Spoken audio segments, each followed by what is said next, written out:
আজকে মঞ্চে যারা আছেন যদি আমরা মুনাফিকি না করি, মঞ্চে যারা আছে যদি মুনাফিকি না করি, মুখের এবং কাজের কথা যদি একসাথে থাকেন, মুখের সাথে কাজের যদি মিল থাকেন, আমি এই লক্ষ জনতার সামনে কসম করে বলতে পারি আগামীতে ক্ষমতায় যাবে ইসলাম, ক্ষমতায় যাবে ইসলাম, কোনো সন্দেহ নাই।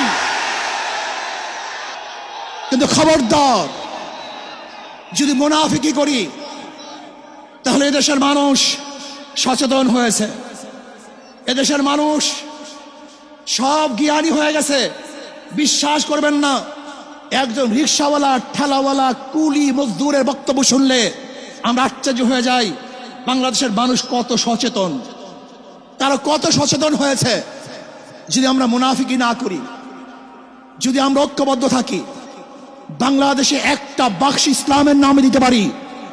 যেরকম আমেরিকা এবং ওই জারজ ইসরায়েল ইরানের উপর আক্রমণ করে ভেবেছিল মুহূর্তের মধ্যে নিশ্চিহ্ন করে দিবে, কিন্তু আক্রমণ করার পরে দেখেছে ইরানের গুহার থেকে কোথার থেকে বোম মিজাইল চলে আসছে। আমেরিকা এবং ইসরায়েল যেরকম অনুভব করতে পারে নাই, বাংলাদেশের বুকে যদি একটা বাক্স দেওয়া হয়, বাংলাদেশের ঘরের থেকে এমন মিসাইল বের হবে, এমন বোমা বের হবে, গোটা বাংলাদেশ থেকে, গোটা দুনিয়া থেকে ইসলামের দুশ্মনকে ধ্বংস করে ফেলবে ইনশাআল্লাহ। ঐক্য হন, মুনাফিকি করবেন না, একসাথ হন, ঐক্যবদ্ধ হন। এইটা আমার মেসেজ থাকবে। যদি ঐক্যবদ্ধভাবে ক্ষমতার লোভকে সংবরণ করে আমি ক্ষমতায় যেতে চাই না, ইসলামকে ক্ষমতায় নিতে চাই। আমি ক্ষমতায় যাইতে চাই না, কোরআন ও সুন্নাহকে ক্ষমতায় নিতে চাই। যদি আদর্শ লালন করেন, এই নীতি আদর্শ যদি গ্রহণ করেন, ইনশাআল্লাহ নাসরুম মিনাল্লাহি ফাতহুন করিব, অবশ্যিরিস সাবিরিন। সেই দিন আসতেছে, আমি দেখতেছি, মনে হয় আমার চোখের সামনে আমি দেখতেছি ওই সংসদের মধ্যে কলেমার কথা হবে, কোরআন ও সুন্নাহর কথা হবে, লা ইলাহা ইল্লাল্লাহ উচ্চারিত হবে। গোটা বাংলাদেশের মানুষ শান্তিতে বসবাস করতে পারবে, জুলুম থাকবে না, অত্যাচার থাকবে না, অবিচার থাকবে না। প্রত্যেকটা মানুষের প্রাপ্তি তাদের ঘরে ঘরে পৌঁছানো হবে। আজকে আমার মা বোনেরা মনে করছে ইসলাম ক্ষমতায় আসলে আমাদের অবস্থাটা কি হবে।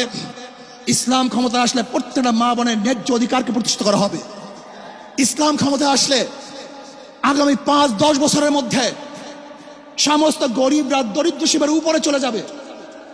ইসলাম ক্ষমতায় আসলে 28 লক্ষ কোটি টাকা বিদেশে পাচার হবে না, দুর্নীতি থাকবে না, জুলুম থাকবে না, অত্যাচার থাকবে না, নির্বিচার কোনো মানুষ আর খুন হবে না, গুম হবে না। ইসলাম ক্ষমতায় আসলে শ্রমিকদেরকে তাদের অধিকার আদায়ের জন্য রাস্তায় নামার কোনো প্রয়োজন হবে না। ইসলাম ক্ষমতা আসলে কৃষক, শ্রমিক, মজদুররা তাদের অধিকারকে প্রতিষ্ঠিত করার জন্য ইসলামী সরকার তাদেরকে নিয়ে কমিটি গঠন করে তাদের প্রাপ্তি তাদের কাছে পৌঁছায় দেবে। আসুন ইসলামী হুকুমাত কায়েম করার জন্য আমরা চেষ্টা করব। আজকে আমাদের এই জনসভায় যশোর থেকে আমার কিছু ভাই আসার সময় তারা অ্যাক্সিডেন্ট হয়ে শাহাদাত বরণ করেছে। আল্লাহ তাদেরকে জান্নাতুল ফেরদাউস দান করেন। আমার অনেক ভাইয়ের আহত অবস্থায় আছে, আল্লাহ পাক তাদেরকে সুস্থ করে দেন। আসুন আজকে জনসমুদ্রে আমরা আসছি, আমাদের টাকা নাই, পয়সা নাই, নিজের পয়সা দিয়ে এসছি, নিজের খানা খেয়েছি।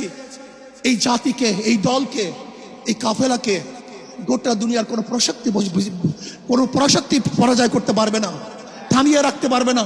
অবশ্যই ইনশাআল্লাহ আমরা বিজয় হব। আল্লাহ আমাকে এবং সবাইকে ইসলাম হুকুমাত কায়েম করার তৌফিক দান করেন। আমা আলাইনা ইল্লাল বালাগ।